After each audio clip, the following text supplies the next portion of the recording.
I think it's safe to say that the new norm has changed what we need in our lives. For example, a computer and probably even a phone.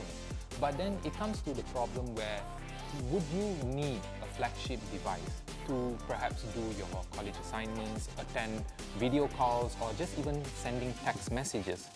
So I think that's where Redmi has filled that gap by allowing consumers to buy a phone that is pretty affordable, but yet at the same time feels like a flagship device. So first off, I'm really appreciative of Redmi to reduce the size of the camera bump. Now, sure, the camera bump is still there, but at least it's more discreet when you compare it to other phone manufacturers. And at the same time, the Redmi Note 10 does have quite a premium look to it, which is really nice to see on a mid-range phone. Now the screen is a 1080 by 2400 resolution AMOLED display which supports 120Hz. Now I don't need to repeat myself by telling you that a 120Hz display looks and feels really nice because of how smooth is it just by scrolling around. But even if it is using an AMOLED display, I find that the colors are not as deep as a flagship phone that runs with the same display.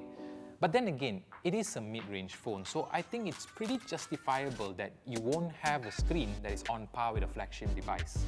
Oh, and I should also mention that this phone comes with a relic of the past, the headphone jack. Remember the times where phone manufacturers used to flex how fast their phones unlock using the fingerprint scanner? Well, Redmi has decided to go with a physical fingerprint scanner which doubles as a power button, and I gotta say that it unlocks the phone pretty fast when you compare it to phones who use under-screen fingerprint scanners, because those phones you gotta dance your finger all over the screen to get it unlocked, and that problem amplifies when you use a tempered glass screen protector. So this option is pretty nice.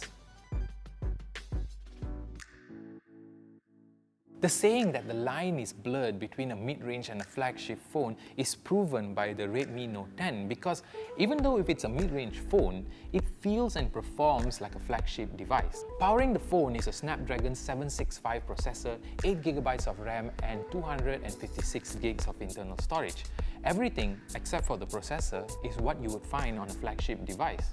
And speaking of performance, everything loads up fast and feels snappy, but I did experience some bugs with this phone. One example is WhatsApp showing the wrong profile icon and messages when appearing in the notification menu. And aside from that, I've also experienced crashes, but thankfully that's just limited to games. Now it might be slightly annoying, but I've only experienced it once or twice during my usage.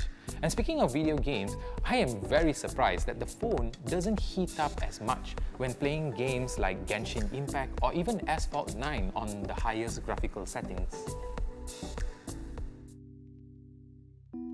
Alright, so that camera bump, well, it houses 4 camera sensors, with the main being the 108MP sensor.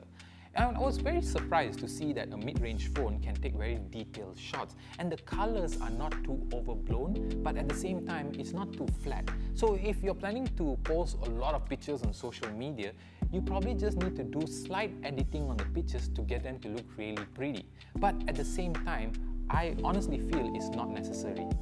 I was also surprised by the night shots on this phone because it manages to retain its detail and the noise is not too obvious. But I did realize that the sensor takes in too much light. That makes some shots taken at night look like it was taken during the evening. Now the battery life is rather odd because on one hand, of normal usage, I'm getting about 1.5 days of usage. But when I play a game for just half an hour, I realize that the battery percentage drops by 20%, which is rather concerning. But aside from that, it will take about 1 hour to get the phone to a full charge. Oh, and in case you're wondering, yes, this phone does come with a charger in the box. So as I mentioned before, in this day and age, it's pretty important to own a phone or even a computer. But you don't have to go out there and buy yourself a flagship device, because phones like the Redmi Note 10 Pro can do everything a flagship can, but at a fraction of the cost. And that is value.